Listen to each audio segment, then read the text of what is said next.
Naruto POV. It took Naruto a couple of minutes to extricate himself from the rope tying him to the wooden stump. As he rubbed his wrist, the blonde looked around at his surroundings with a look of confusion. He remembered this place. It was the training area where Team 7 had their survival test, but that was years ago. Naruto turned once again and stared off into the distance. Specifically at the three people walking away from him, Kakashi-sensei, Sakura-chan, and Naruto knew the other person was Sasuke. Sasuke when he was younger. When they were all younger. Before realizing what being a shinobi meant. But, from his own perspective, this whole situation was several years ago. This has to be a genjutsu, Naruto thought to himself as he leaned back against the stump. Shaking his head, Naruto thought, but why would Orochimaru try a genjutsu after he killed me? That doesn't make sense. Closing his eyes, Naruto could see the older Sasuke staring back at him with such malice. Orochimaru's malice. Opening his eyes once again, Naruto wondered if this could be the one thing that was supposed to be impossible. There's no reason for the snake bastard to place me under a genjutsu, so could this be? No, that's what Naruto thought to himself. It was impossible. The possibility of time travel flashed through his mind, but it was impossible. There had to be another reason why he was younger. Why Kakashi, Sakura, and Sasuke were younger. Somehow, for some unknown reason, Orochimaru must have placed him under a powerful genjutsu. Maybe Orochimaru attacked the village, and after attacking he retrieved my body and revived me somehow. Maybe he's experimenting on me. And to prevent me from retaliating against him, he put me in this genjutsu. Still leaning his back against the stump, Naruto knew in his gut that Orochimaru was capable of reviving him from death. Naruto then realized something he missed earlier. Orochi bastard said he gave me something that would wreck my chakra pathways. So, if his pathways were ruined, why would Orochimaru revive him? Naruto needed some answers. So, he concentrated and brought himself back down to his mindscape where Kurama looked calmer than earlier.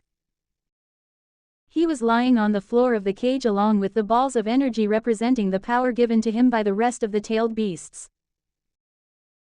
Kurama, Naruto softly said as he placed his hand on the bars of the cage while the hulking mass of furry red chakra stared at him. This has to be some kind of genjutsu. I'm trying to.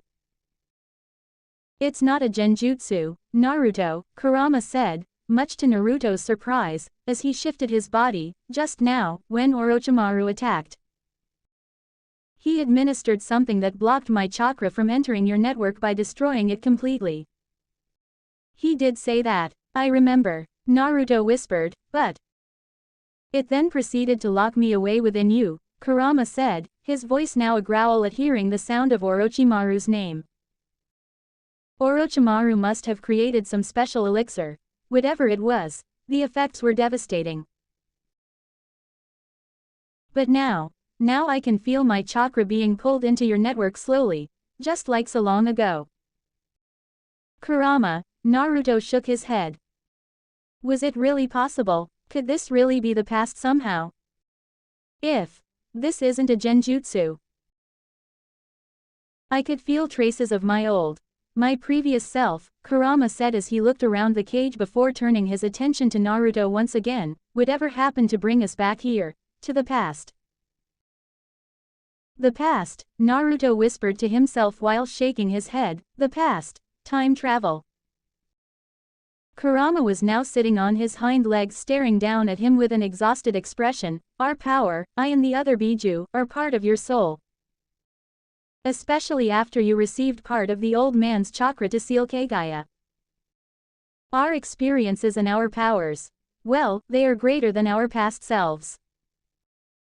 So, when we were pulled back, or pushed back, to the past, we replaced our past selves. Naruto gulped, so we killed them. Our past selves. If you mean our essences. Yes, we wiped out our essences in this timeline. Kurama then sighed. Feels strange saying that we killed our previous souls. You're telling me. A frustrated Naruto was rubbing his face with both hands before continuing, but who could have done this? That is something I cannot answer, Kurama replied before laying his head down across from Naruto, the bars of the prison standing between them. Now there are the powers of 8 other Biju inside you. The seal created by your father was meant to mix our chakras slowly so that you would be used to it. But with more power within you, the power being mixed into your chakra network is going to be too much, for now at least. Rest for a few weeks, let your network get used to the increase in power. Yay, Naruto whispered, nodding his head. He was still in disbelief about the whole situation. He then looked at the bars of the prison holding Kurama before turning his attention back to the 9 tails. I'll free you, Kurama. I promise. Naruto gave Kurama a thumbs up sign, to which Kurama chuckled before saying that he would be asleep for some time to rest. Naruto opened his eyes and took a deep breath of the fresh air around him. He was in the past. The past. Naruto took a step forward, and then another, and another, as he followed his Team 7 teammates from a distance while thinking about his next steps. Should he tell the Sandaime about what happened? His breathing jumped when he realized that not only was the 3rd Hokage alive, so was Jiraiya. Naruto increased his stride, rushing towards his team as he came to another realization: he could start getting to know Ino much earlier. Almost immediately, Naruto stopped walking. So many thoughts swam in his mind now. How was Ino? Did she receive his mental message? If Orochimaru attacked the village, did she survive? Did everyone he knew survive? He looked at Kakashi and Sakura. Did Sakura-chan and Kakashi-sensei survive? Suddenly, the thoughts of the people he loved and cared for dying in the possible attack by an Orochimaru-possessed Sasuke sent a tremble throughout his body. Naruto rushed towards the nearby tree line as a lump in his throat started to rise while images of a burning Konoha and bodies bleeding in the streets started to sear into his mind. Why did he survive? Rather, why was he sent back in time and no one else? Reaching the first tree he could, Naruto placed his hands on the trunk and vomited onto the roots. Why was he the lucky one to survive? Why was his soul sent back? After puking his guts out for what seemed like hours, Naruto coughed and spit onto the ground before he closed his eyes and stepped away from the tree. They're all dead. Naruto thought to himself as he dry heaved for a few minutes before turning away from the stench in front of him. He slowly made his way out of the tree line and towards the village while, at the same time, wiping his lips with the back of his hand. Kakashi, Sakura, and Sasuke were pretty far off now as Naruto continued walking behind them again. He was now keeping a steady pace. Even though they were pretty far off, Naruto could see Sasuke about to take off on his own. He could see Sakura stop and stare at Sasuke while clasping her hands on her chest. Naruto could make out Sasuke looking over at Sakura before taking off in the other direction away from her. Naruto then saw Kakashi, his back towards the genin, wave before vanishing in a blur of leaves and dirt. It was only Sakura standing there by herself and Naruto couldn't help but imagine the Sakura he knew. The one who grew up to be the second strongest in Konoha, the accomplished medic who became a doctor. And the one who wasn't as love-struck with Sasuke as she was when she was younger. Oh, she was still in love with the broody Uchiha, and they were due to be married after the former returned to Konoha in another 7 months, but she wasn't as obsessed with him. Naruto could feel tears gathering in his eyes as he watched Sakura turn towards him. He knew they were far enough to not see the tears gathering, yet, she didn't approach him. Naruto didn't expect her to approach him, after all they weren't as close now as they were in the future. Instead, Sakura turned away from him and started running towards the path leading back into the village. Naruto took in a deep breath again. His first duty was to see Ino, just to see her. He just wanted to make sure that Ino was alive, even if she wasn't his Ino. And then he would talk to the third Hokage. Naruto sighed once again as he strode towards the path leading into the village. I need to talk to Gigi, this whole time travel thing. I can't. The scale of it all was huge. There were so many things that needed to be prevented, but then again, there were some things even he sensed would have to happen. The sand sound invasion. That needs to happen. I want to meet Gaara again and that invasion brought our villages closer than ever. And Naruto also wanted to prevent Sasuke's corruption, but he didn't know what it would mean if the so-called Avenger of the Uchiha were to know the truth.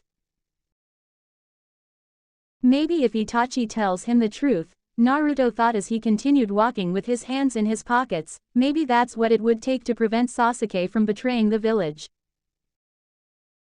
Whatever else, we cannot have that asshole Orochimaru biting him again. Naruto took in deep breaths as he thought about what else needed to be done. Use shadow clones to get my body up to speed. I don't think I'll need Yamato Taicho's help this time. Naruto then recalled that Yamato would need to suppress any clones that would go off into uncontrollable chakra cloak mode during the time he was training to hone his wind chakra by cutting a leaf between the palms of his hands.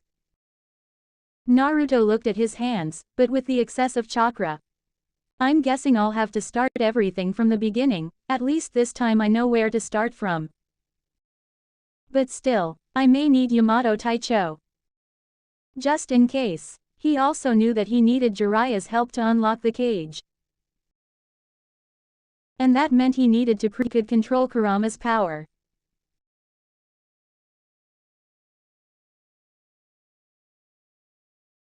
Kurama and I can make that happen. Yes, Kurama's voice growled in the back of Naruto's mind. They were partners and they were going to protect the village. As he neared the village, Naruto could hear the sounds of men, women, and children in the distance. It was bittersweet. He and Kurama were the only survivors of a Konoha long gone where most of the residents could have died. It was then that he realized something important. Where can I find Ino-chan? Naruto stopped walking just as he reached the gray-colored path snaking into the village. The village looked so different. Is she done with her survival training? He wondered, maybe she's at home. Naruto couldn't help but form a sad smile when he recalled Ino telling him she wished her father, Inoichi, was alive to see her married. Maybe if I can get Ino-chan's attention, then that could change in this future. He knew of one way to locate her, and that was by tapping into nature energy. And just as he was about to head for a nearby tree where he could sit and center himself so as to access the natural energy, Naruto noticed Shikamaru and Choji approach Sakura. That's weird, Naruto thought to himself. The first time, I mean, when I caught up to Sakura-chan.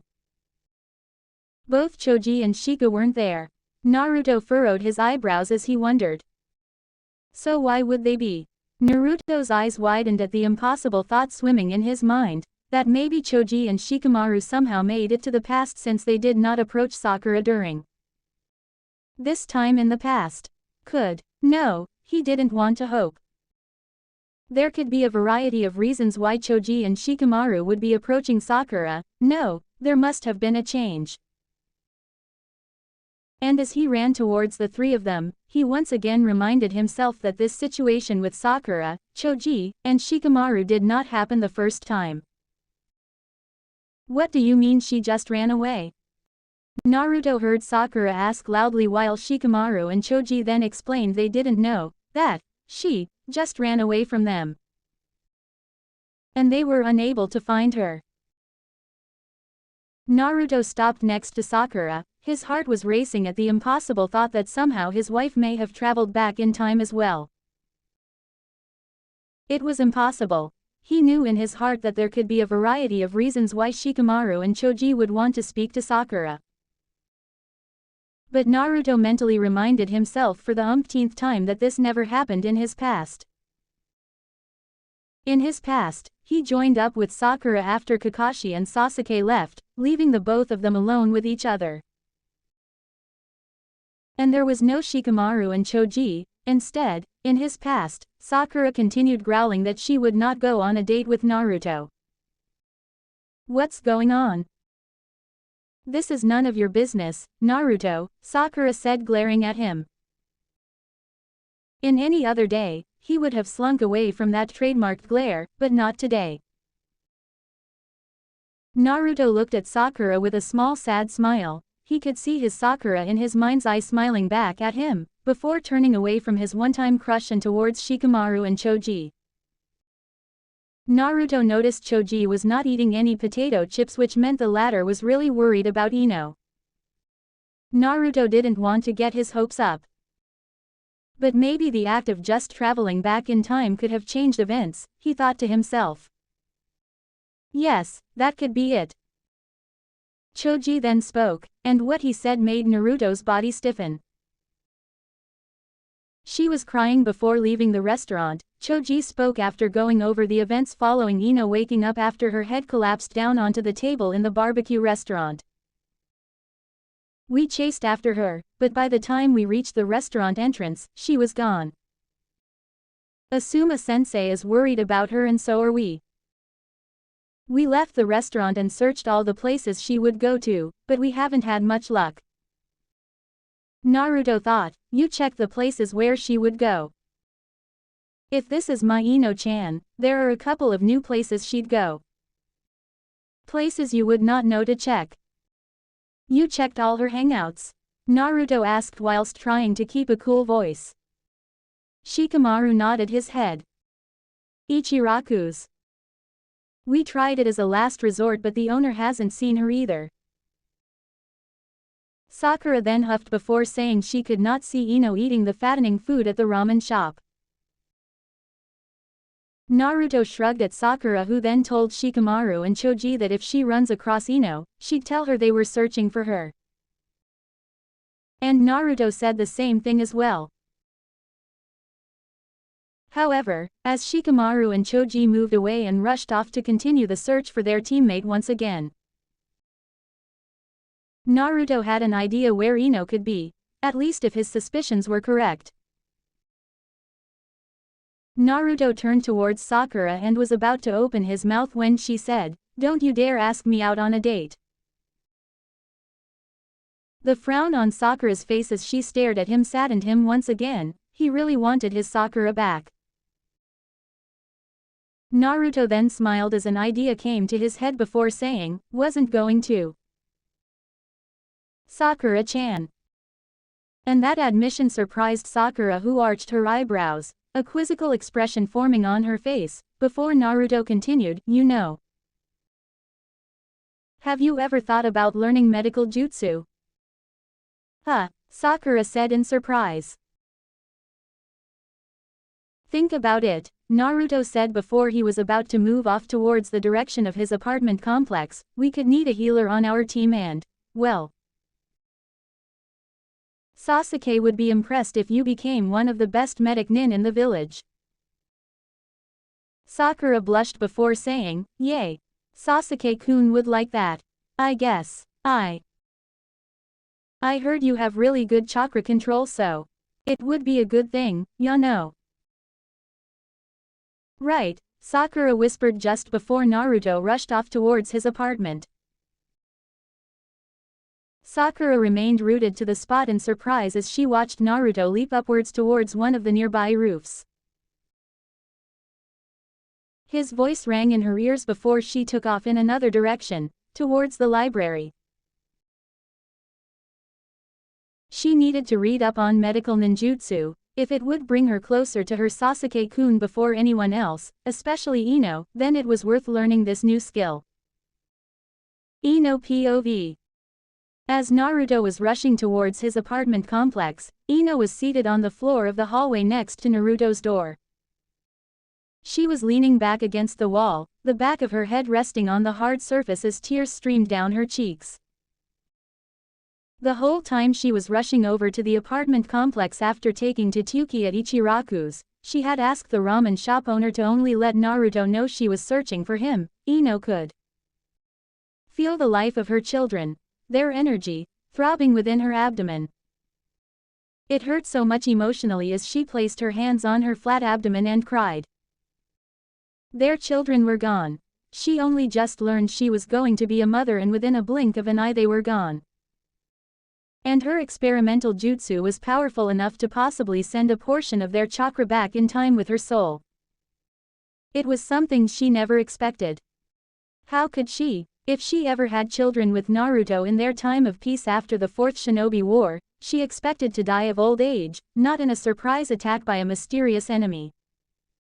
She wiped her tears with the back of her hands before closing her eyes and hanging her head. She didn't know how long she would have to live with the shadow of her children's chakra, but she would do it.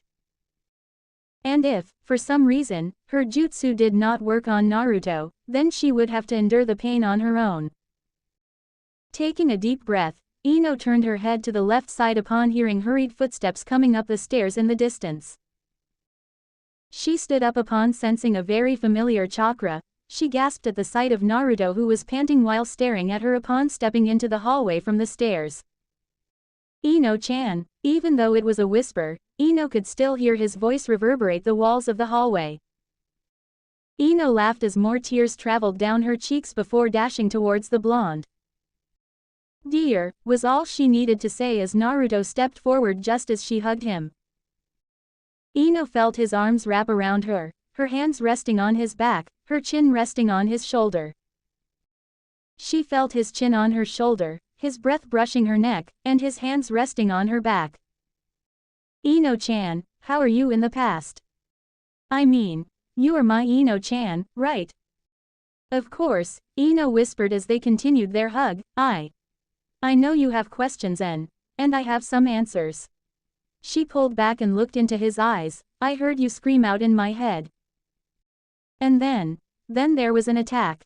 Before Naruto could say anything, Ino continued, "I don't know what or who attacked the village, but it was Orochimaru," Naruto whispered, and Ino's eyes went wide open at that reveal. No, it couldn't be. He was on Konoha's side. Why did he? Ino still had her arms around Naruto and he had his arms around her. It was comforting. Ino closed her eyes. She needed that comfort to permeate through her for what she was to tell Naruto. "Dear," she whispered after slowly opening her eyes and pulling away, taking in Naruto's gentle expression of worry. They were still holding onto each other. But their bodies were not pressed against each other. We. How could she say it? How could she say they were going to have children? Children who died because of a betrayal. Orochimaru took over Sasuke's body, Naruto continued. Ino released her hold on him and stepped back, her hands coming up to cover her mouth. Oh, she felt sick. He surprised me and Naruto shook his head and strode towards his future wife and pulled her in with another hug. "I don't know why we're here in the past. But we'll stop Orochimaru, we'll stop him from marking Sasuke, we'll stop everyone who'll hurt us." Ino nodded her head on his shoulder. Ino whispered, "Orochimaru. We kill him together, Naruto. He took. Ino released a sob as she tightened her hold on Naruto's frame. "He took our babies away." Naruto stiffened as his hold tightened around Ino. "What?" Naruto thought to himself as tears gathered in his eyes. "Ino-chan," he whispered, his voice already cracking. Naruto held Ino tight as she cried with her head on his shoulders. He was tearing up as well. He was going to have children. No, he was supposed to have children. He was going to be a father. Closing his eyes, Naruto pulled her closer. Their bodies melted into one as Ino continued to sob on his shoulder. Naruto closed his eyes as tears tracked down his whiskered cheeks. He was going to be a father, he couldn't believe it. He was going to be a father. He tightened his hold on Ino before whispering, his voice cracking, "Let's go inside, Ino-chan. Let's." Naruto was going to break down before he took in a deep breath to calm himself temporarily. When he spoke once again, his voice was still cracked, but the feeling of crying out loud was temporarily abated. The neighbors were always suspicious of him living among them, and he didn't want to give them a chance to bother them, or think that he was doing something untoward to Ino. If they did say something or interfere at this moment, he was afraid he would do something he would regret later. Ino nodded her head before slowly letting him go and then backing away. Naruto gently wiped her tears away with his thumb before walking the few steps to his apartment. Taking out the key from his pocket, Naruto opened the door and stepped inside. Seeing his old room, Naruto sighed at the mess before realizing Ino had never seen his old room, after all. They started dating after Pain's attack on the village when Naruto was living in a new temporary apartment built by Yamato's jutsu. That apartment was new and clean, this one was slightly messy. Naruto turned towards his future wife and gently said, "It's a bit messy, Ino-chan. I never thought I'd bring a girl back, and, yeah." Naruto smiled at Ino's gentle smile. The blonde girl said, "It doesn't matter, dear. Right now, I just want." Naruto reached out for Ino, placed a hand on the small of her back, and then gently pulled her into his apartment. They needed to get their bearings, among other things. And most importantly, they needed to mourn right now. They needed to mourn the loss of their children and the loss of all those they had loved from their timeline. "I'll tell you what happened. Why we're in the past," Ino whispered as Naruto closed the door behind them. Naruto nodded his head before saying, "We rest first. You're here so we rest. Everything else we can look into later." Naruto led Ino to the fuzzy orange couch in the living room. The both of them sat down, sinking into the cushions before they held onto each other. As Ino rested her head on Naruto's shoulder, the latter let out a sob before closing his eyes. To be continued.